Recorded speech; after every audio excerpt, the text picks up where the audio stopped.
Good evening, everybody. I hope you all had a really fantastic weekend and had a good day with any and all mothers in your circle. This is the curriculum committee meeting of the board. Just on a personal note, I have the Bala Cynwyd Band concert for my own kiddo to get, so if I run out of here and send Dr. Sautner in for the last little bit, do not have hurt feelings. I love you, I promise. First, we're going to get started, as usual, with the list of contracts. As soon as Mr. Weinstein puts his glasses on. Nope, that's not it. It's technical difficulties here. Okay, so I'm working through. I can read them for you. Would you like me to do that while you're getting set up? If I can bring the team to our table, we're going to go through them one at a time. Sure. Okie dokie, never mind then. I won't do that.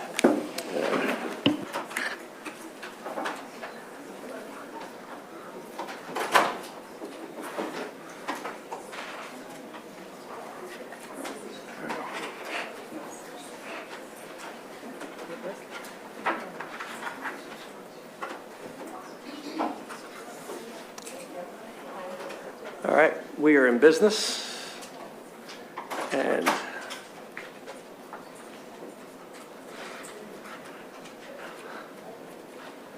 thank you. I made them more visually able to see. We're going to go through one at a time.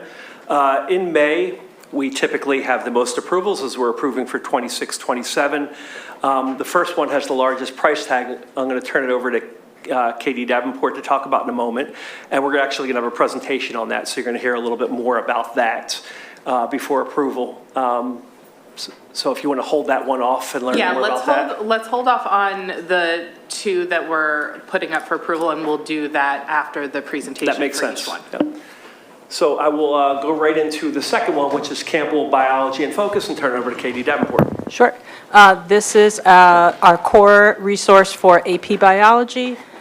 It is a digital platform with concept-based text as well as video simulations and assessments. Teachers reviewed a few different products, and this is the one that best supports what we're doing. And keep going we'll just keep going down the list. Oh, and sorry, the next one is also mine. Yep. Explore Learning Gizmos is a supplementary resource that's used from 7th grade to 12th grade in science. Its primary most important use is when I have a lab or experiment I want to do, but it's not feasible to do it in the classroom because it's in space or it's inside a cell. And so Gizmos allows students to simulate those things, collect data, and then do data analysis, discussion, modeling on what they learn. And Drew Gingrich, if you don't mind, we'll just keep going. And if you have questions, we'll take them all at the end about any of the individual contracts. But there's about 4 pages of these, so I just want you to know the scope of what we're about to do. World Book Online, Drew? World Book Online, it is our only remaining reference resource that we have. It is something that is available K-12. It's, I'd say, predominantly used in our K-6 space, but it's also used up through the high school as well. It does build on those foundational research skills, also introduces students to those digital literacy skills that are so crucial while building some of the research capacity that we look to establish with our students. EBSCO, one of our rich resources for research. We're going to see another one in a little bit, ProQuest. EBSCO is the one that ends up being a little bit more academic, and as far as it has the databases, journals, publications, primary resource materials, and these are really important resources both to develop critical thinking skills in students and as we're looking to prepare students for research skills beyond as citizens, but also as beyond our school in post-secondary spaces. EBSCO is a crucial resource for that. Learning A to Z, this is a supplemental software in grades K-2 that is used to provide access for ELD and specialized instruction, as well as some small group instruction to support fluency and practice in those areas. Curriculum Associates Digital Teacher Toolbox, that is a K-4 resource. It's a teacher resource to support planning and interventions that they have a scaffold and intervention section, and also to support attainment of the state standards. Go again.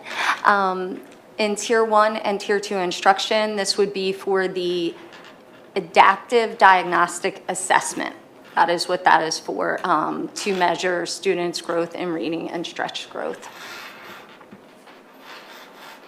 The next one is Fun Hub. That is the complementary resource interactive on the big board for students in K through 4 to support and supplement instruction. Sure, I'll take the next one. It's Making Math Matter. It is a math consulting company. Their CEO, Tina Fulgham, will be here leading that work, and it's the professional development side of, moving towards a new math program. It's just kind of my commitment and our commitment to putting people over programs. Tina will be working with teachers to strengthen their content knowledge, instructional pedagogy through small group and large group training sessions, individual coaching, modeling, and co-teaching. The last time I was chatting, we talked about EBSCO and ProQuest a little bit. PebbleGo is our research tool that's used for our youngest learners. When we think about establishing these foundational skills, that happens through PebbleGo. It is, another benefit of it is it does support the development of literacy skills. This is housed in a lot of times our library classes. So it's not housed in the literacy spaces, but housed in the library spaces and build that foundational skills so students are able to continue developing with their research skills across the K-12 experience. HMH, social studies. These are our digital licenses for the middle school, specifically 7th and 8th grade students who they have the same textbook in 7th and 8th grade, social studies, and these are digital licenses that will be able to accompany a student and their textbook experience. Teachers will have access as well, and this is a 1-year renewal. And then last but not least, at least on this page, Gale. Gale has been one of my favorite resources that we've had. It's both teacher-facing and student-facing. It aligns closely to curricular content, not just research content that's available. It's particularly aligned to programming. There are a lot of great resources like opposing viewpoints that give students access to a variety of tools and set up in discourse these what can be conflicting perspectives. Again, it's a tool that's housed in our library space, but it provides students with information that would extend across all content areas, including current events as well. Nearpod is a renewal that we use annually. It's for the secondary level. It allows teachers to combine presentations, bring resources from a lot of different areas and make coherent structure rather than relying on multiple separate programs to choose for supporting direct instruction, guided practice, and sometimes independent student work. And that's Nearpod. Wayside is a world language renewal. It is a teacher extension for the middle school levels, not with student access, and it's student for the secondary level that supports Spanish or French 1, 2, and 3. And this is, Wayside has access to their texts, and Entree Cultures shares videos and other things for the secondary. Okay, Amentum Study Island, this is used to support formative assessments to measure the state standards and attainment towards the state standards, and that's for students in grades 2 through 4. We do continue it into grades 5 and 6, and just like Dory shared, these are standard-based content. It's been really beneficial in our middle school level as students are transitioning to really make sure that we're supporting students in areas where they need development, specifically in PLC work around standard-based instruction. Still me.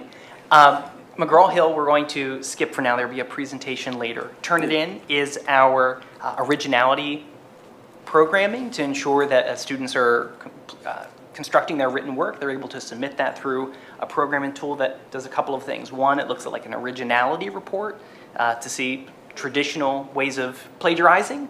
And there's also other features that are available through that programming as well. Another piece that we're really looking to nurture in our programming is the feedback studio, which allows for teachers and students to have really meaningful conversations about written work and how it's developing and how they are integrating content across content areas, information across content areas. All right, I'll share active chemistry, provided by my favorite vendor name, Top Hat Monocle. This is our core resource for our chemistry classes. It's primarily focused on problem solving. So if you remember chemistry, there's a lot of numbers and chemicals and units. And as students are working on problem solving, you can give them quick individualized feedback, or they'll know when they need to go to a teacher if it can't help them.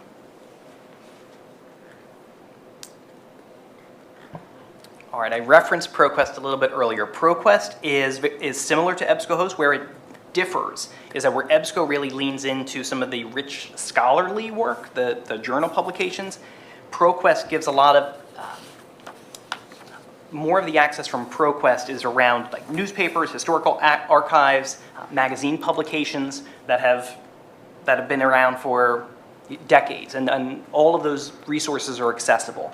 So again, it's a rich way to think about primary and secondary sources, how they support instruction and content that could be across content areas, and it's a great resource. And finally, JuiceMind is a program similar to the chemistry one I just discussed. It allows students to do coding work, get feedback, and it can work in all of our different computer science classes, including AP.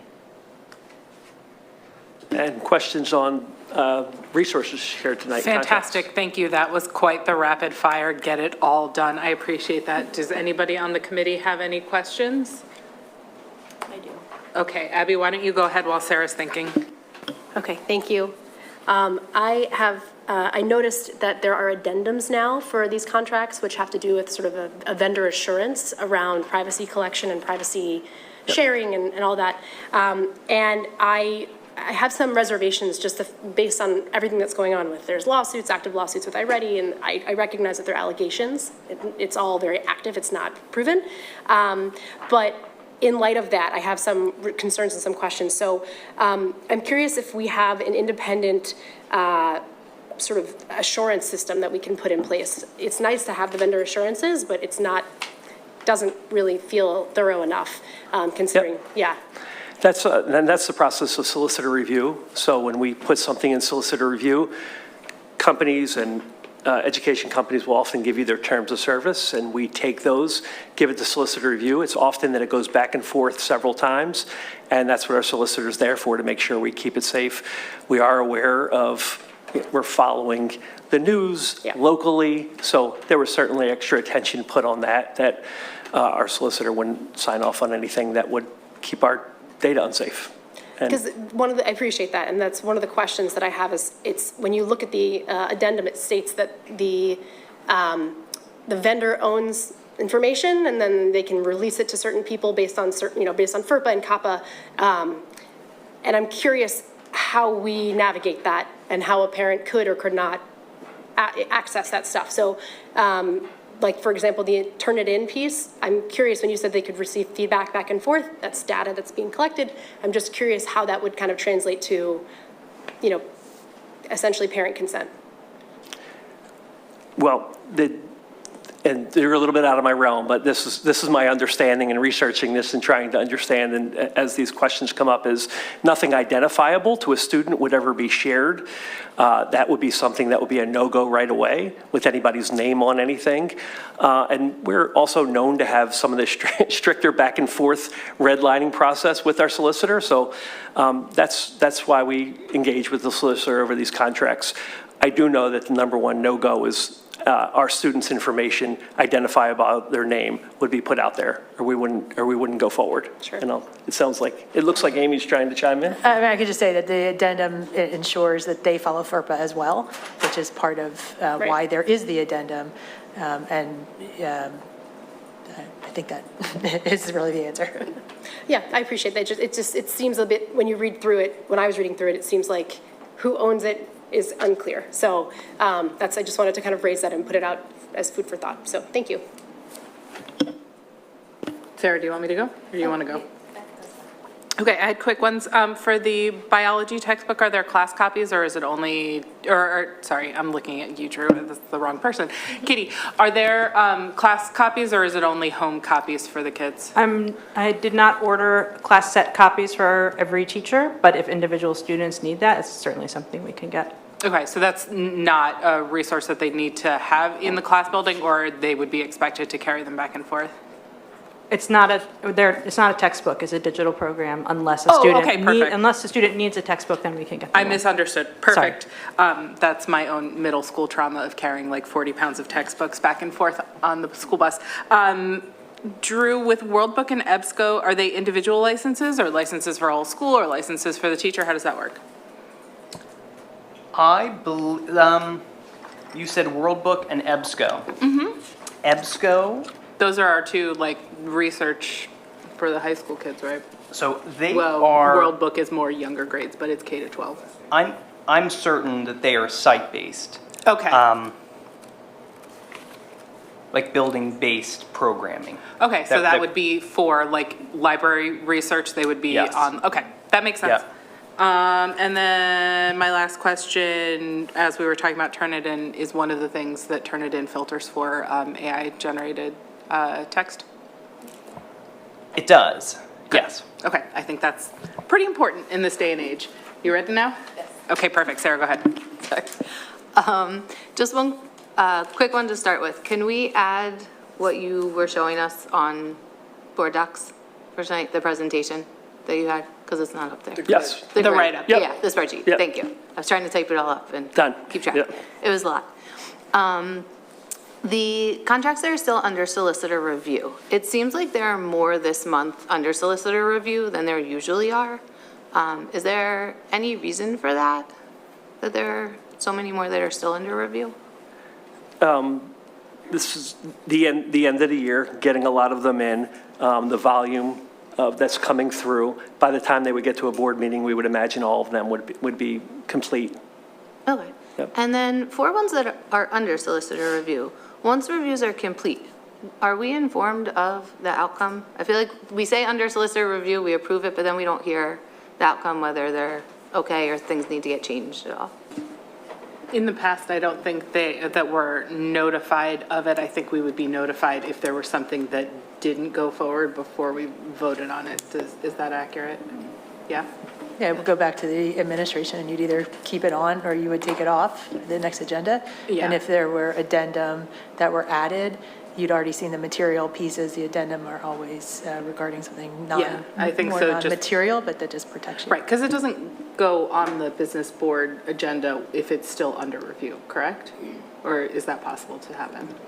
It is. You're approving us to enter a contract in good faith with solicitor review and all of that package. If, in fact, the solicitor review comes back to us and says it's not good, we're not going to enter into that contract. So you're approving us to do what we need to do to enter into this contract. Thanks. And then for all these contracts, are these all annual renewals or are any of them new contracts? The two presentations you're going to see tonight are not renewals, they're new. And what else would be I on would there? just say the Campbell Biology and Focus is a 6-year purchase agreement rather than a single year. The price difference was massive, the savings is massive to get the 6 years instead of 1 year at a time. Sure. And then for the ones that are annual reviews, are they, other than price potentially, is it the same contracts as we've had in the past, or are there any significant changes? We do check that, Any and of if them? there's a significant difference, we will work with the vendor to understand why or change that price. Oh, no, not the pricing, I'm sorry, I mean the resource that we're using. I'm sorry, the what that we're using? Sorry, let me explain it a little better, I guess. Yep.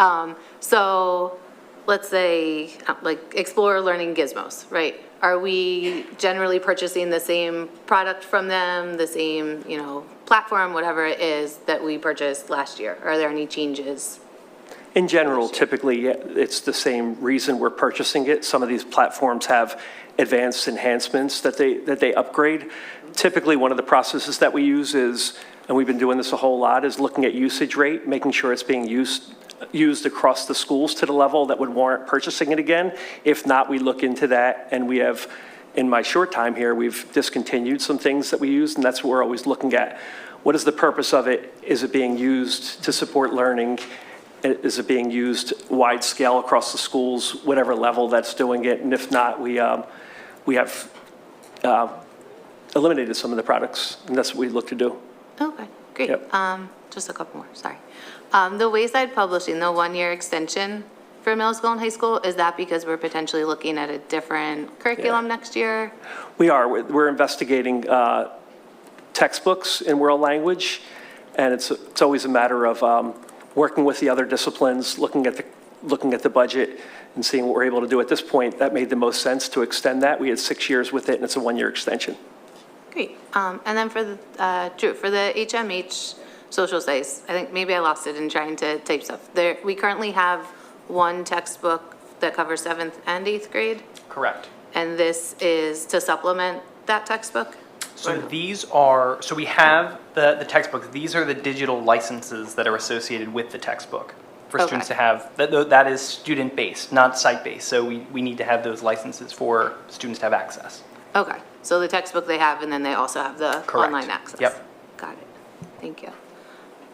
Then, last one, for the iReady ELA, is that for the online assessments and the personalized instruction? Is that what we're currently using? We're doing the online assessments, or currently we just have the iReady reading textbooks or workbooks? So I want to wait till you asked your question. This is my last one, so. That's okay, You're good. no. So we currently use the individual diagnostic in our Tier 2 instruction with just a smaller group of students. However, as we're moving into Tier 1 with the math, it made sense to bring it into Tier 1 for the reading. So it would just be the same assessment for both subjects. Teachers and students have that same experience to a deeper degree where we previously had a study island benchmark. In terms of the individual pathway, that's not necessarily our focus. It offers that pathway, but it would be limited use in terms of using that for instruction. We do have ready consumables, but they're supplemental. And we'll still have those? Or no? For next year, we will, yes. Okay, thanks. Okay, then I will go ahead and ask for vote to move this forward to recommend to the full board, accepting the 2 textbooks that we are about to have proposals on, which is Carolina Smithsonian Science for the Classroom, and Drew, help me out, I can't remember, I'm looking at a big list. What's the name McGraw-Hill of your? Global Studies. And Global Studies. So everybody good to move that forward? Yes, yes, yes? I'm going to abstain. Okay, we have, whoever's abstain. recording this, we have 3 and then 1 abstention. So it will move forward with a recommendation of the committee. And now we can move on to our presentation with Drew on Global Studies 1 and 2 textbook adoption. Drew, I'll put this up there so you can advance the slides.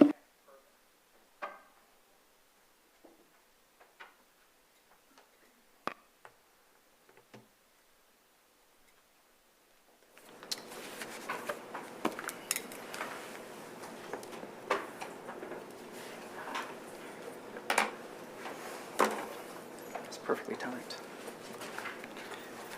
All right. So thank you. We are here for a Global Studies textbook adoption. To kind of get things started, I actually wanted to take a moment and sit with our recently revised mission and vision statement that went along with our strategic plan.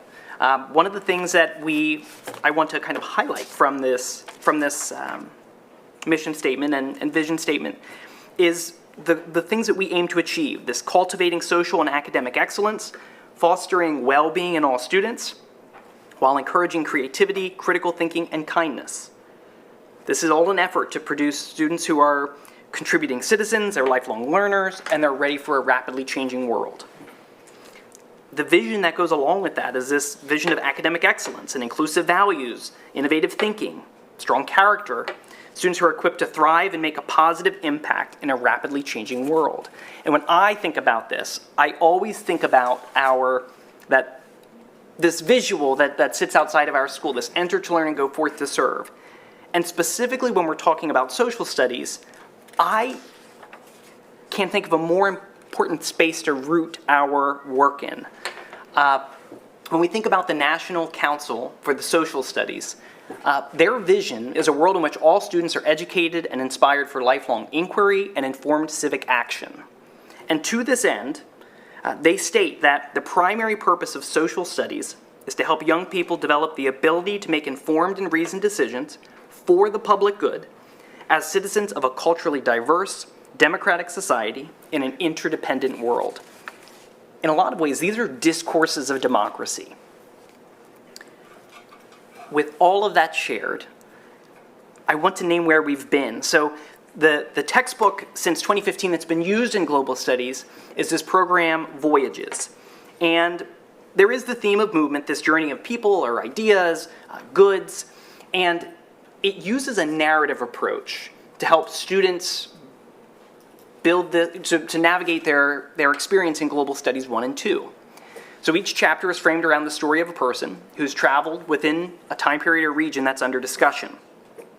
And this is great that students can practice being critical readers, they can evaluate a traveler's observations or attitudes, and there are opportunities for some primary resources like movement of ideas, where students are able to step into these skills of analyzing those primary resources and think about this from multiple perspectives. And as you'll see in just a moment, we're looking at embracing the McGraw-Hill World History textbook. And this slide's going to come back in a moment, well actually toward the end of the presentation. But this is the resource we are looking to adopt. And this program is structured a little bit differently. So the design of this program is different. And remember, Global Studies 1 and 2 is intended for 9th and 10th grade students, so students just entering into the high school experience. This program is looking to see how students can develop the skills to critically analyze the past, think about those relationships that still exist within their lives today, explore primary and secondary resources, and really lean into these thought-provoking questions. And that goes back to relating the content to their lives today. There are a diverse range of perspectives and experiences that are shared, and specifically for students, the goal of this resource is to think about what are these compelling questions that transcend time, encourage us to think about the past, but also think deeply and reflect on our world today. There's this inquiry stance that's incorporated into these various perspectives that are presented. And I have the textbook here and to share a little bit of what a great job it does at putting together or putting these voices in conversation together. And again, the goal of this is that students are able to engage with present-day issues and think about the way in which they show up and act and interact and live their lives in the world today. From the teacher experience, each lesson begins with an introduction and it concludes with review and apply lesson. And this is really great for acquiring skills that we're seeing through the content and seeing the way that we're able to see that at the end of the lesson, that those skills are emerging. And again, there are ways in which teachers are able to pick or choose from the resources here that are available within the textbook. Across the local community, there are a variety of schools who use the McGraw-Hill resources. We are on this list as well for the 7th and 8th grade social studies program that we just talked about a moment ago. And so in putting these two texts in conversation, I want us to see that the Voyages text that was used, it was designed with this narrative approach, much more of a thematic approach. And it's looking more at movement, perspective, storytelling, and it's really leaning into these interpretive skills. I was talking with one of our teachers who was part of this process today who talked about, when you look at that textbook, it looks maybe a little bit more like a college textbook. The McGraw-Hill World History is designed with a much more comprehensive, standards-aligned sequence, especially when we're thinking about our 9th and 10th grade students. It's looking at our ancient world history, both through Global 1 and Global 2. It's looking more at the breadth and of the sequence and less of the depth of an individual's narrative, an individual's story. So it is designed for systemic coverage and it's designed for that skill development.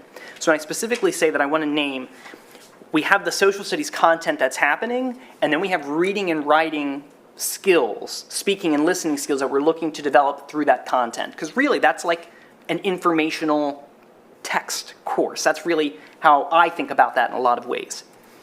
So we came together as a global studies team, and we were looking at a variety of resources. One was the TCI program History Alive, which is used with the program used in our 6th grade social studies course. The McGraw-Hill text World Civilizations from Pearson, and then World History from Savas. And those prices were the original prices that we received when we were looking to pilot these resources.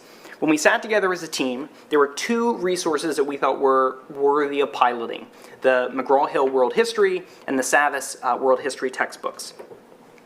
And that decision was made by looking through a couple of lenses here, or looking through a couple of categories where we were looking to evaluate these resources. One was historical thinking, another was student engagement, another, which is what we just talked about, supporting of reading, writing, and speaking and listening skills, how well the textbook is going to align to the curriculum that's being developed, is the content of the textbook culturally responsive, is the reading level appropriate, in what ways can the text be used, or how well can a text be used to support advanced learners, how can it be used to support students who are receiving special education services, and how will the text be able to support students who are multilingual learners. So we actually, when we were looking through these 2 resources, the McGraw-Hill and the Savas World History programs were very similar, and as we were looking through this lens, the price difference for the similarity of the program led to the pilot of the McGraw-Hill program. So 9 teachers, both from Lower Merion and Harriton High School, who teach both Global 1 and Global 2, identified chapters or lessons that would be able to be used within a course. We were able to get textbooks, advanced copies of textbooks for students to use. And we established a timeline in which these lessons could be taught. We could evaluate on those key criteria to ensure that this was a resource that we thought was valuable and worth implementing, or as the core resource for our social studies program. So when we look through this, the data that was collected, 100% of our teachers strongly agreed, or more agreed than disagreed, that the historical thinking skills, those critical thinking skills, that building that deep historical understanding, that occurred through this textbook. 66.7% strongly agreed or more agreed than disagreed that there was student engagement. I want to, pause there in the sense that it is a textbook adoption, and I think we all know from our experiences textbooks are only so engaging, but I think it was a good number to see here.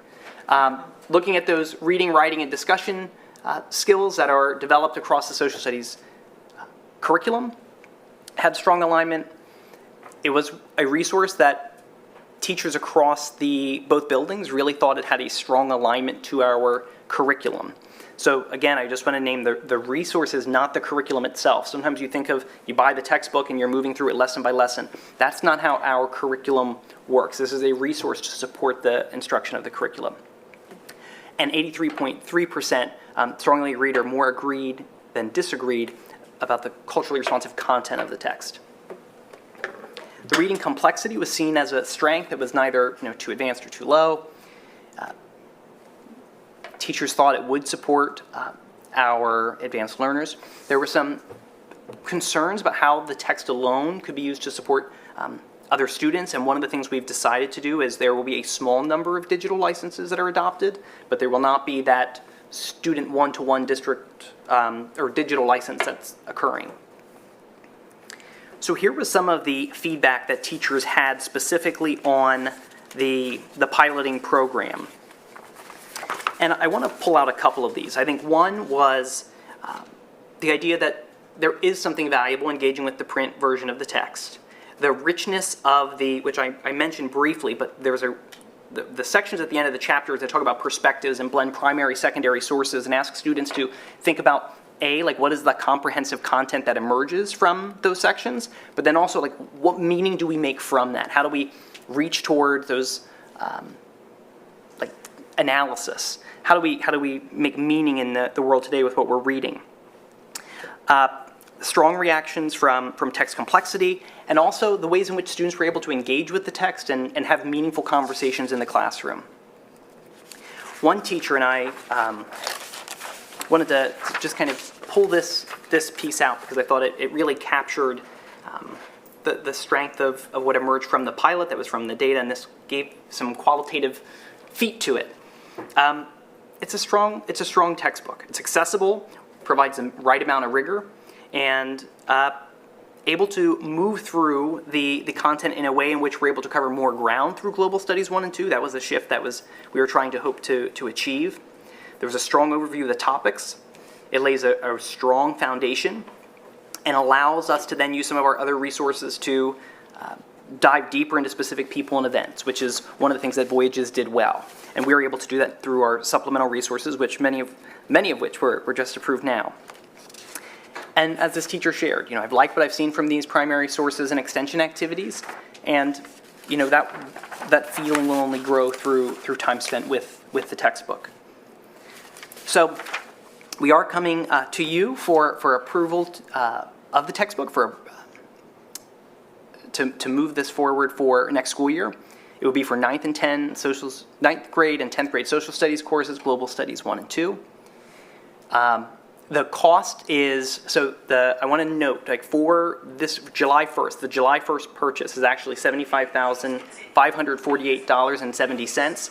It is not for you're good. It is not for the entire cost at this time. We have an agreement where we'll have the first half of the payment this year and hopefully be able to have the second half of the payment come July 1, 2027. So you have our total cost there, but you also have the individual cost that'll be for this year as well. I just want to make sure that was as clear as it can be. Thank you so much. Thank you, that was great. Do we have any questions? Okay, why don't we start with our student rep here? Go ahead. Girl. I was just wondering, what becomes of the current textbooks that are in classrooms right now? Like, where do they go once we replace them with these? So, I shared a little bit of how the textbooks are structured in a different way.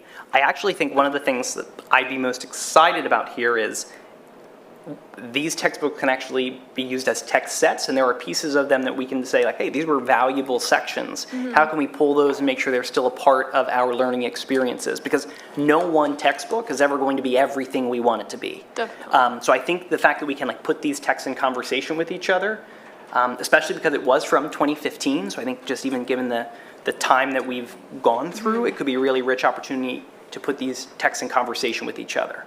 I mean, what about the physical books too? Do we just... I guess she's wondering, do we donate them? Yeah, do we give it out? What do we sell, do with the physical books that are left? So right now, I actually imagine them staying with us. Okay. That's what I imagine right now. Okay. And then teachers would maybe use both, or just kind of... Yeah, so what I'm imagining is if we think about putting these texts into conversation with each other, there might be a moment where, let's say in our McGraw-Hill text, there might be a moment where a chapter is really, because the purpose of the text is to do a more general overview, and the Voyages textbook goes deep into the narrative lived experience of an individual. Together, there are moments where we can pull out rich elements of these textbooks and think about, are there moments from this textbook that can still support the work that's ongoing in the new textbook? So playing more of a secondary role. Right. As far as if they're donated in the future, or textbooks that are donated, that I do not know. I'd have to do some research on. Okay. But, yeah, well, thank great you for question. clarifying. Of course. It is very difficult to get any return on any kind of used resource when you go to college, if that is your path, and you try to sell back your textbooks, you will learn that. I made a decent amount of money. Yeah, but I appreciate you shopping in your closet a little, Drew, and making use of things we have already paid for. Jen, go ahead. Okay, thanks, Drew. So I have 4 quick questions. So it's just so important. You see it in the news, headlines and everything. History is being diluted in schools. The true history is not being taught to our kids, when it comes to slavery, when it comes to the Holocaust. So from a lens, when we look into adopting curriculum, because 83.3% culturally responsive is a little concerning to me. Yep. It's high. Yep. But what were the questions? What were the key indicators that we looked at to get that 83.3%? Because it's just so important that our kids know the true history of the foundations of this country, why we are where we're at today, and not get the watered down, diluted part and bits and pieces, because you're, you know, McGraw, other, not saying they are, but when you look at other, you know, writing history books and everything, they do take out key elements of our history out of our books. And that's, you know, a big debate across our country today too, when you listen to Congress and stuff. So what are the questions that got us to 83.3% cultural response, and why isn't it higher? Yeah. So a couple of things. Number one, before I go into the lenses and specific pieces that we looked at, especially with textbooks, and you kind of named some of the concerns up front. These are resources, and regardless of textbooks you're pulling, these are resources that are curated to be used in public schools across the country. And it's one of the reasons why I love so much what we do here is that this is not a program adoption that becomes the curriculum. This is a program that is adopted, it becomes a resource that we use, and we think about what are the ways in which we look through this, we look at this textbook and have rich, meaningful conversations about where are elements we can supplement and support. So specifically speaking to your question about the lenses that are used, there are a couple that have been applied. One that comes up that we talk a lot about in the district is Dr. Radine Sims Bishop's Mirrors, Windows, and Sliding Glass Doors. So think about whose voices are present, whose voices are missing. We can talk about the dynamic of why that is happening, but that is a lens in which that has been present at every conversation with our social studies teams to make sure that, well, I'll go into the more specifics of that. Thinking about what are the ways in which students are enabled, empowered to be critical thinkers, that they aren't just, that they start to ask those questions too about whose voices are present and whose voices are missing and why is that as they are navigating these textbooks. Empowering students to start asking those questions as well, so that building those critical thinking, that media literacy skills. Again, two things I talk a lot about is this idea, like kind of rooting in where we started. How do we make sure that students know their value, worth, and purpose, that they matter and that they belong and that they see themselves in their textbook? And this is crucial to the bigger point you're making is that the students who are taking these courses, they go beyond our classroom walls and they become the citizens of the community that we live alongside with. And these are these discourses of democracy. So I think when we're specifically looking at the questions we're asking is how are lived experiences captured of the individuals or the groups of people who are captured in a text? Are we looking at the way systemic inequalities are addressed? Are they addressed, and to what extent are they addressed? That promotes that historical thinking, those critical thinking skills. A no-go is when we start to see that a deficit perspective that's established in the development of the textbook. So we're looking for those asset-based perspectives of what's being covered and how it's, not even what's being covered, but how it's being captured.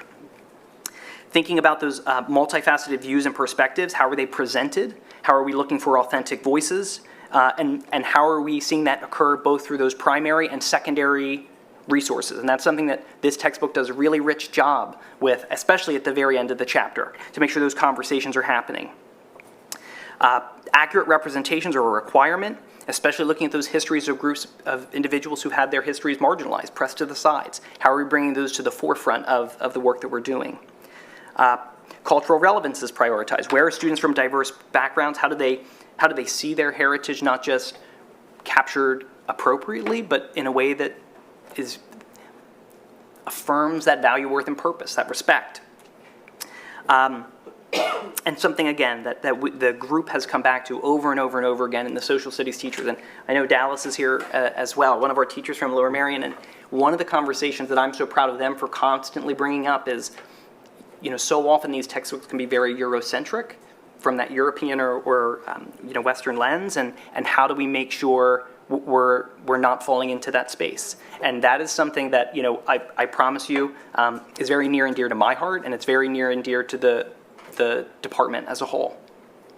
I just want to add, my guess is whatever resource we'd be presenting would be 83.3 culturally responsive. That's where our teachers come in, and that's where we come in, ensuring our teachers have the space to be bold enough to make sure that they tell the right stories and give the kids the right things to think about from both sides. So I just want to make sure that we have some onus and that responsibility as well, making sure they understand what we expect and the parameters in which we expect them to do it. Again, my guess is any resource would be that. So that's where we come in. That's helpful because you're just seeing more and more the true history is being taken out of textbooks and our kids aren't learning the true history. You're even seeing it across our nation. You know, look at the constant, you know, if you go to the Independence Mall, you know, our history is being taken down and our kids aren't learning the true history and foundations of our country. Can I just jump in real quick? We are running a little low on time. We have half an hour to get through this. I and a could whole handle other it if you have to leave, but can I ask my? No, I know. I'm just Okay. going to ask all of us to try and keep it to 2 questions. And So my other question is, great, I'm glad we were able to split the payment over the 2 years, but normally when you work with vendors, contractors, if you commit to a longer period of time and more books, it'll be even lower. Is there a reason why we're just committing to this 1 year? So this is textbooks only, with Yeah, a short number of digital like, why licenses. aren't we, you know, like when we reviewed the math, like last month, we committed to more than 1 year. Is there a reason why we're not committing to more than 1 year to try to get more bang for our buck? So because it is a textbooks only adoption and there's not really digital components associated with it, the purchase is differently. So we're buying the textbooks and then they're ours. Yeah, So- I understand. Oh, okay, so the kids use it. I forgot Correct, that. yep. Okay. Yep. So it looks a okay. little bit different. Completely forgot that. Thank you. Yeah, of course. Abby? no, Sarah, go ahead. Just curious, so we ended up only piloting one program. And I know we heard before from some other pilots that there were multiple pilots Yep. in other curriculum areas. So was the idea either we like the pilot and we're gonna go with that, or we're just gonna stay with what we have? Or was there, why didn't we pilot a second one? Yeah, so when the pricing discrepancy was, as we went through our evaluations as a team, and this part of the process included all of our global studies teachers. As we were looking through this process, and this is when we were specifically looking at digital resource components as well, believe it or not, Savas, like the price for their program actually increased with textbooks only. So when we were looking at our budget, we were looking at the programming that was, you know, an option for us. The team felt that what was offered between both programs, it made sense to go with the McGraw-Hill program. Gotcha. And then if you could go to slide 16 for a second. Curious about the supports for students receiving special education Yep. services.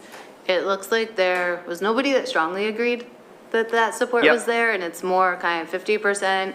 What do we mean by more agree than disagree, and kind of like what was the scale for that? And then a similar concern with the support for multilingual learners. Yep. Sorry, that it looks like, what are we going to do for students with special education services and our multilingual learners in order to support them in order to have them be successful with this textbook? So this was a really significant piece here because the pilot was the teachers had access to the digital resource components, but it was not something that all students had access to that was programmed. So given what we heard from teachers, given what we saw in the data, we actually realized that there are students who benefit from our digital resources. There are students who benefit from being able to have text read to them. There are students who benefit from being able to have scaffolded comprehension activities that follow interactive chapter lessons, and being able to really say, you know, we can leverage up those digital resources, and it actually has led to the adoption of, I had some great conversations with some of our supervisors of special education, and we had a really meaningful conversation about the important role that those digital resources play to make sure students have access and are able to comprehend and develop their reading, writing, and speaking and listening skills. So that was one of the things that we saw and made a shift with. I know you said two, I have one last quick one. Is it really fast? It is a quick one. Since we are keeping the old textbooks Yep. too, in addition to these new ones, how are we doing follow-up, say, in a year or so to see what part of the old textbooks teachers are using, if they're still using them, if they're using them more than they're using the new ones, kind of how are we monitoring for that? Yeah, so as we go through our curriculum, we identify what is guaranteed, what are guaranteed experiences that need to be happening in or the guaranteed and viable curriculum. I think, with the global studies teachers, there will be ongoing conversations to talk about, especially as the year of implementation of, what is working, what are challenges. And that work will be that'll be ongoing through our curriculum work and also through our professional development days to ensure that we're seeing this through with fidelity and supporting teachers and making sure students have the best experience they have in their global studies course. Thanks. Yeah, you got it. Okay, I have one quick and easy question. Does this include class copies? Yes. Awesome. Yes. Okay, perfect. That's the answer I wanted. And I was remiss and I forgot to ask for public comment in the last round. So if anybody has any public comment on the contracts we discussed or on this presentation, you can come on up. We will ask for your full name and the town where you reside in the district. And I know Ms. Buckman has one online chat comment to read for us. So actually I have one about the contracts and then one about the textbook adoption. So this one goes back to the contracts. My name is Samantha Florent and I live in Villanova. I have a question about the way that ProQuest has been described so far in the curriculum meeting as someone who has used it when I was in both middle and high school and is now using it in the study of a British law degree. When I was in middle and high school, the schools I attended had ProQuest subscriptions with recent news articles. While studying for my law degree, I am accessing in-depth scholarly research on specialist topics from ProQuest. As such, the way ProQuest has been described in this meeting was foreign to me. I'm wondering if you are subscribing to a specific plan that makes it better for historical resources.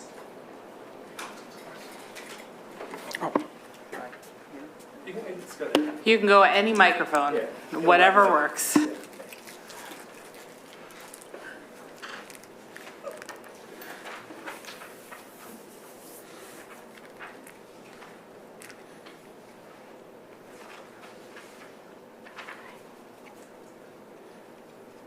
So the ProQuest resource that we have, I'm not under the impression that it is anything different than what the individual who shared their comment would have experienced. If there's any discrepancy in how it's described, I'd say it would maybe be from the lens in which it's being applied or used in our 9 through 12 spaces, as opposed to how they were using it. But as it was described, those would be components of the program that would be accessible to students, as far as I'm concerned. Great, thank you. And then there's one online comment about the textbook adoption, I believe. Michelle Vessel of Gladwin, will the new textbooks be left in the classroom or will students be expected to bring them back and forth? If lived experiences are shared, how do teachers ensure historical accuracy and balance of perspectives? Are any topics being removed or just taught differently? So the textbooks, I'm imagining textbooks will stay in the classroom. I think there would be moments where a student we ordered enough copies that if there was a student who had to complete something from the class, they'd be able to take a copy of the textbook home to do that. As far as, the second part of that question, that is one of the things that, I care most about, and I hope I captured that a little bit in the lenses that were used to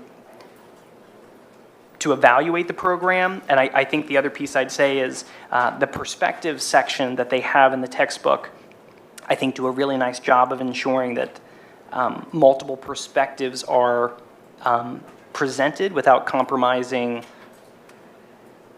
facts as we know them. Great, thank you. All right, go ahead. Hi, I'm Juliet Jeter from Bryn Mawr. Mine goes back to the first conversation you had. I just saw the Canvas hack that has affected the educational platforms. Did that affect any of your Marion School District platforms? It didn't? No. Let me just say that. Let me just say that on the microphone, you're saying no, Mr. Weinstein? It did not affect us. It did, okay, great. Okay, that's good.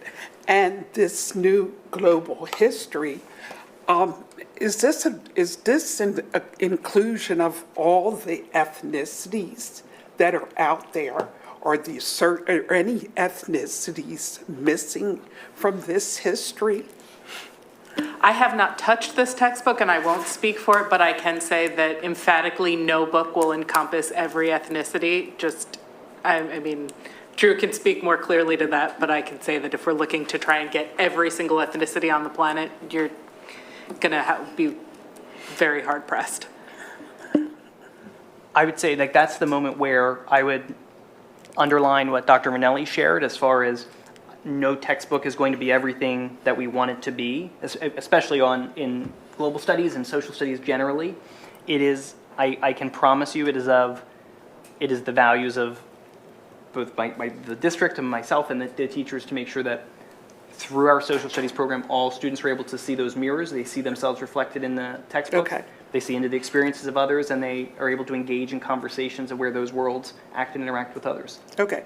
My other question, what school district is using this program or platform that's comparable to Lower Merion School District?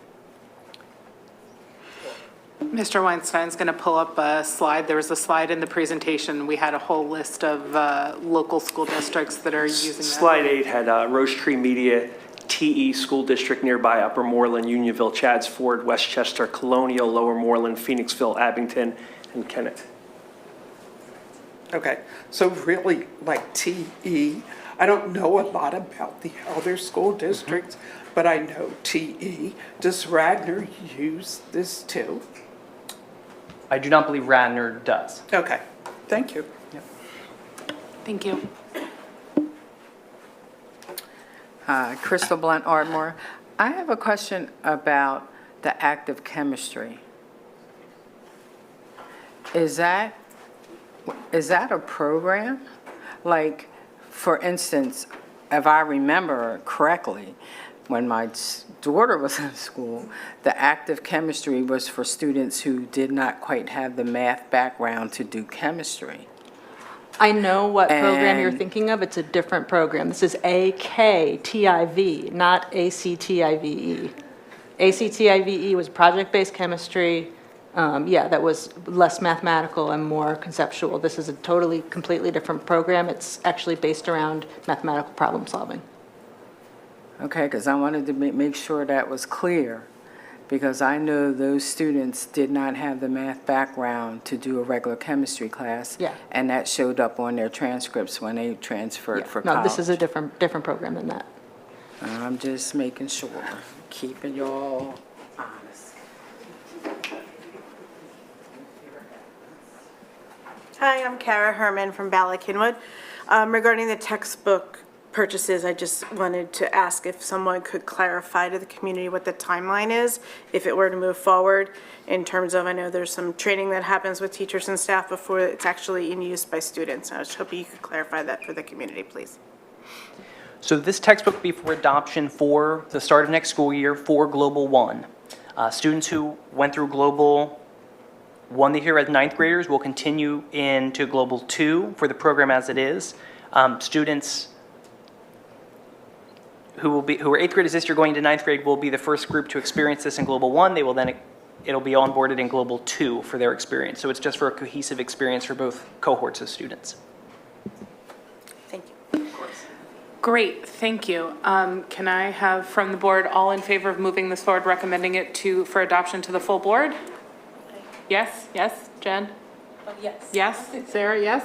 Okay, we are all four in favor of moving it forward, and I'm very sorry, Katie, that we're gonna give you a tight timeline, but hurry up, I am super excited to hear all about 3rd to 5th grade science books. No worries. The Micro Machine Guy is actually my dad. Science adoption proposal, thank you, good evening. Nice to talk to you. I'm Katie Davenport, Supervisor for K-12 Science and Technology, and I want to share with you our recommendation for grades 3 to 5 course. You'll remember from last year and years before that Pennsylvania has adopted new standards for science. They are called the Pennsylvania STEEL Standards, and we want to see our students thinking and acting like scientists in order to learn science. PA STEELs involves a lot of shifts in how science should be taught. It also moves our PSSA from 4th grade to 5th grade. Tonight, I'm going to be talking about a recommendation for grades 3, 4, and 5. Just to be clear, I know our 5th grade lives in the middle school. However, in the STEEL standards, grades 3, 4, and 5 are banded together. Grades 6, 7, 8 are banded together. So the same programs are not necessarily available for 5, 6, 7, 8. So that's why it's different. This is part of a years-long process of fully aligning ourselves to STEELs. And I hope to talk to you more about other things in the future. Here's what we were looking for in instructional materials. It had to be aligned to the standards. It had to engage our students in multiple different ways, meet the needs of all learners, and support teachers as they build their own knowledge of the new standards. Sorry, I skipped. All right, here was our pilot process. We had a pilot team.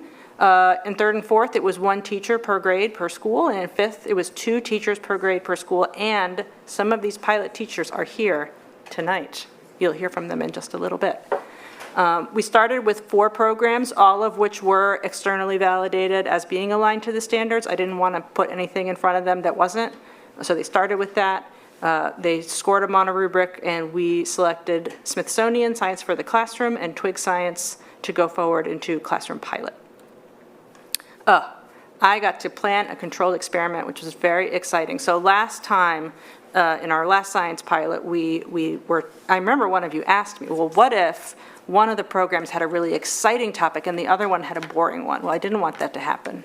And so we tested the same units from both programs by dividing our teachers into 2 different groups who got to do one of each program in the same unit, and then their partner would do the reverse. So we could compare how each program addressed it. Students and teachers got all the hands-on materials, the books, teacher guide, and we were able to get training for the teachers on each program so they would have a running start on how to do it. During the pilot, I observed every single classroom at least once. We took qualitative and quantitative data from our pilot teachers on those 4 categories that I mentioned earlier, and we listened to our students both by talking to them, talking to their teachers, and by seeing what they did. Here are the results of the quantitative rubric. Category 1, which is alignment to STEELs, Smithsonian came out with a 17.6 versus Twig's 13.2, so Smithsonian was felt to be do a better job in alignment to STEELs in this program. With student engagement and learning modalities, again, Smithsonian came out ahead in being engaging and interesting, using reading, writing, and discussion, hands-on investigation. Twig had a slight edge with technology, but overall, Smithsonian took this one too. Meeting the needs of all learners, it really was kind of a tie. I think, as Drew was saying, a lot of this is about teachers and how they are going to be interacting with programs and students. And finally, the teacher support materials. Teachers preferred Smithsonian there as well. I didn't ask this, but they also preferred the professional development. They felt that was much more helpful. Therefore, I had to look at cost. Here, Smithsonian again came in less expensive than Twig over the 6 years. So this is 6 full years of 3rd grade materials, 4th grade materials, and 5th grade materials. I have budgeted for this already in the 26-27 year, so we're not asking for any new money. This money is already set aside. Based on the results of the survey, my observations, and the price, I'm going to recommend Smithsonian Science for the Classroom as our core resource for grades 3 to 5 science. But you don't have to take my word for it. I would like to invite 2 of our pilot teachers, Christina Young from Marion and Camille Richardson from Penn Wynne, to tell you just a little bit about what piloting these materials was like and what they liked about it. Who wants to go first? Christina?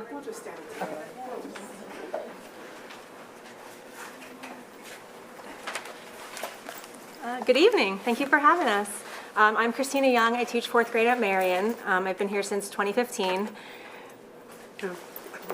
I'm Camille Richardson. I am at Penwyn Elementary School. I also speak to the lens as a teacher, but I also was a parent in the school district for a number of years. So, and also had the opportunity to work with the MCI unit on an initiative also centered on the STEEL standards. So this was really exciting for us. Me specifically, being here for over 10 years, we've never done anything new with science. So this was a really cool experience to be able to do 2 different programs and get to see, kind of what else is out there and what else our kids can have experience with. So I did pilot Smithsonian and Twig, and I'm not gonna lie, I actually thought Twig was my preferred pilot when we kind of first saw them, and then after going through both of them, I really just really came to love Smithsonian. I will say 2 things I think I really enjoyed about it were kind of how Smithsonian kind of allows the kids to really take ownership of their learning, which I think at 4th grade is such an important skill to really solidify as they're now moving on to middle school. Just being able to have them kind of lead their own discussions and have them, as they're doing these different investigations, really be able to ask each other questions that normally are reserved for class discussions or for teachers to follow up with. They were asking themselves those questions just based on the way the activities were laid out and the kind of guiding things that we were, in our teacher manual kind of implemented kind of beforehand, as opposed to kind of doing all of that at the end.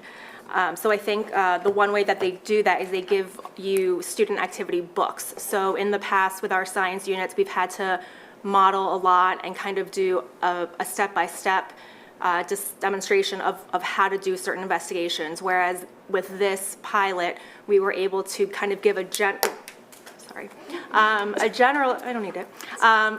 overview, and then the model investigation was in, the manuals for them step by step. So it kind of gave it back to the kid in terms of, am I looking at these directions clearly? Did I read all the different parts? Am I looking at the diagrams and the pictures and matching my investigation setup with what they have? And in that time that students were taking ownership of their learning, I was able to go around to students who did have more need, whether it was English language development or other special ed services. I was able to target those needs more readily than having to kind of do that for the whole class and making sure they were on par with what they were supposed to be doing. It really gave them, I think, the ownership to kind of take charge of what they were doing, and through that ownership, they were able to, like I was saying, come up with their own observations and their own predictions and lead each other in a way that is normally reserved for the teacher. I will also say that in terms of supporting the teacher, I felt that Smithsonian was a lot easier to follow, and the resources digitally, but also in the actual teacher manual, were a lot more, there was a lot more variety and just a lot easier for us to navigate. The Twig website was a little bit bare, actually, and with Smithsonian, there were different levels of differentiation. There were, for every investigation, there was information about how to, incorporate ELD strategies, what to do for learners who maybe struggle with the reading. There was also a really great digital component with Smithsonian that we didn't actually even get to because our kids were just so busy with the hands-on part. So I would love to explore that more, but I think that the fact that a program was so successful without that digital component, I know that's a big, hot issue right now. I think that I really appreciated that they, were even thinking about that, whereas the other pilot, there was a big digital component to it, implementing it. So those are my thoughts on Smithsonian. Okay, so for me, the thing that really stood out for me, I like to always speak in phrases, students are our best reminder of the idea of the importance of exploring and wonder. And one of the things that I valued most with the Smithsonian was the ability, it's usually, and if you think back on your science experiences, it was you see, you do. Well, in this case with Smithsonian, it's always about we do. We go through it together. So that's something that's really stood out to me for the students. The other piece was the whole idea of multimodal. We all know some of us are very tactile, some of us do do by seeing, some of us do by listening. What I loved most about the units that I did pilot, it allowed students to engage all those senses, but they also in a very conscious way, and the text actually allowed us to explore it. So that was very comfortable, which for some students who are comfortable in one area, they don't feel comfortable in another. But vice versa, when we also talk about multimodal, we usually think in terms of different work areas, different, workspaces that students are doing this here in ELA. But here in Smithsonian, there's opportunities for students to be working in centers in different places, so you as a teacher can have that deeper, investment in working with small groups, which is kind of something that we don't see often in science programs. So I thought that was great too for building confidence in our students. The other thing that really stood out for me is that I know there have been conversations in other places about students in our district, the opportunities for all students to engage in STEM. This, to me, is one of those great places to kind of have that entry point, have those conversations, because we're now building confidence in all students. So that, again, goes to the program being able to offer a lot. Students, we are meeting students where their experiences lie, and we know our students across the district have bring all different experiences. This particular program, I feel, allowed me to bridge a lot of those experiences and also expose at the same time. The other thing I quickly wanted to touch on is that I know at this point we're talking a lot about science. We know we've got new math coming, if you will, and I know the question might be sitting out there, hey, how are we going to manage both? To me, the thing that's really exciting about both is that it's the why in math that will be embedded into the where in science. And so as an example, I had a student, there's a collision in the energy unit, and the student was like, well, what did we use to measure? Well, that was in math, we do a unit on measurement. Some of my students were struggling with which tools to use. Well, I was able to go back to the Smithsonian, and the student was able to make the connection. So to me, it's kind of that natural blending and gelling that kind of goes together. So it's that activation of learning in the lived-in space that will allow us to be able to kind of navigate anything new that comes our way. So I think for me, those were the takeaways that I'd like to present to you. Thank you.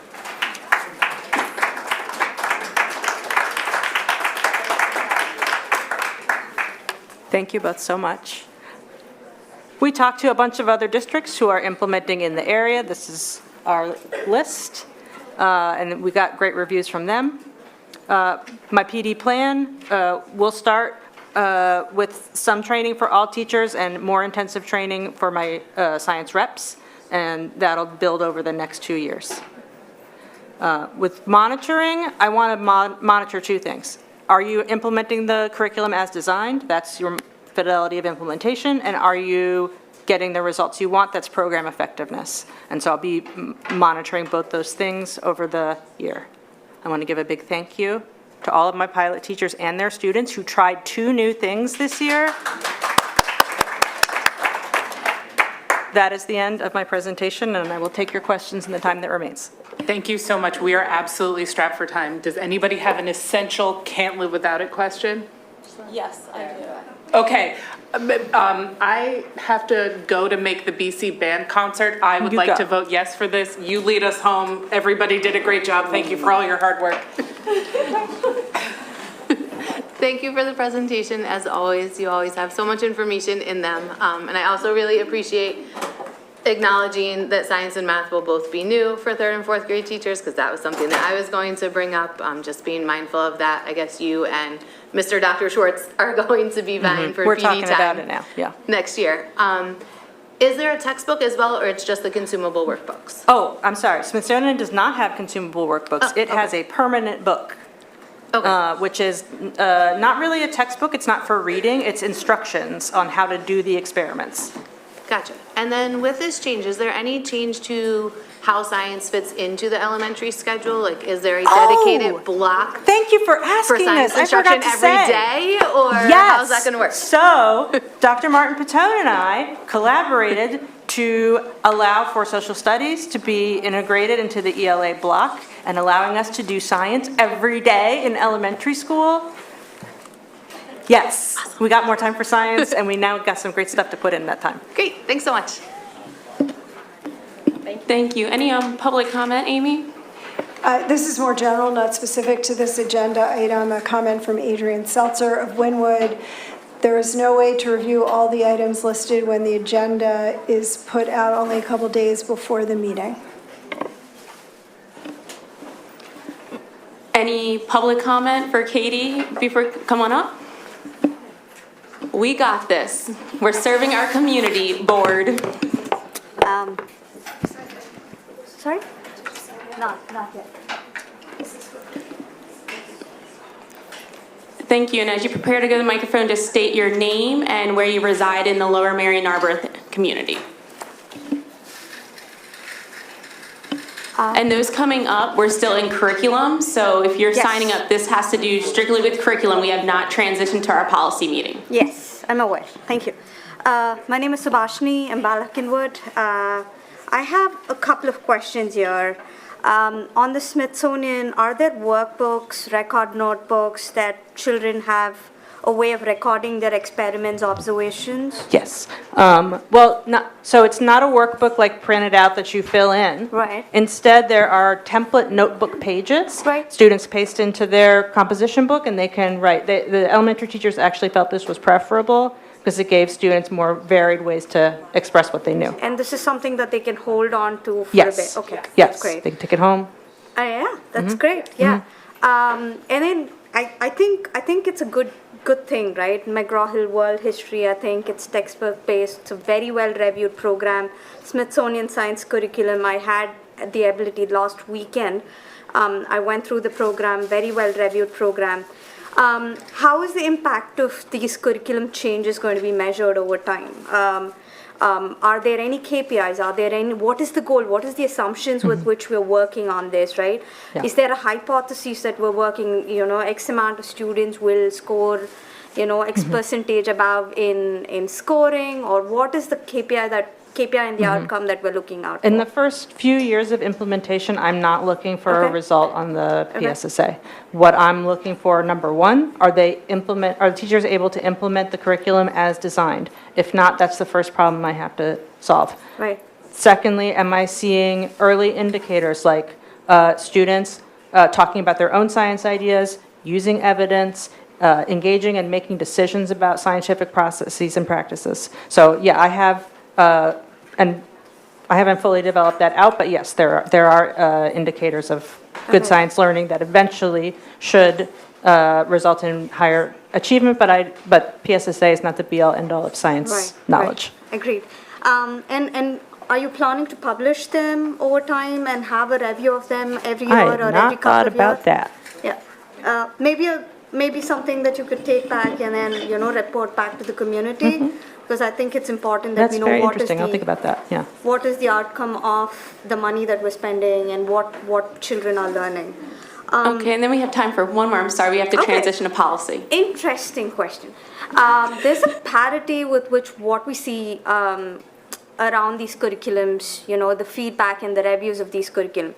Very strong curriculum, McGraw-Hill and Smithsonian, but we don't see the same thing for iReady. iReady is littered with bad reviews from teachers, from people who are implementing this in schools and school districts. So how did we choose great curriculums and seemingly great curriculums for science and for social studies, but we really missed out on what is happening with iReady when there are so many lawsuits on privacy, and they have more negative reviews than positive reviews that I've come across in my research for the past 1 month, because iReady was implemented about a month ago or adopted about a month ago. Thank you. We went through the same process, I think, in the March meeting, and Dr. Schwartz went over the curriculum part of the workbooks with iReady and presented that evening. And similar to what Katie Davenport just shared with 24 teachers, I believe there are 31 teachers that gave strong recommendations for that program and working with the materials. Thank you, Scott. Amy said one more, and then we'll move forward with the committee. Yes, one more online comment from Michelle Vessel of Gladwin. Is there room for students to do more advanced work or move at their own pace with this program? So one place where this scored well was the ability to scaffold up or down for students. I think the nature where it's not like answer the question yes or no, but more of investigate, evaluate, analyze, it leaves a lot of space for that. Awesome, thank you. With the committee members that are here, can I get a motion to move forward with the science adoption proposal for grades 3 through 5? Sure, motion made. Seconded? Aye, awesome. Well, thank you so much for the curriculum meeting. I'm Drew, Katie, the teachers who came from our history department and our teachers who pilot. Thank you so much for all your hard work, all that you do. It does not go noticed. Thank you for all who joined the curriculum meetings this year. We will see you next school year. Our next meeting will be September 14th. So thank you so much for all the hard work, and Scott for leading this committee. Thank you.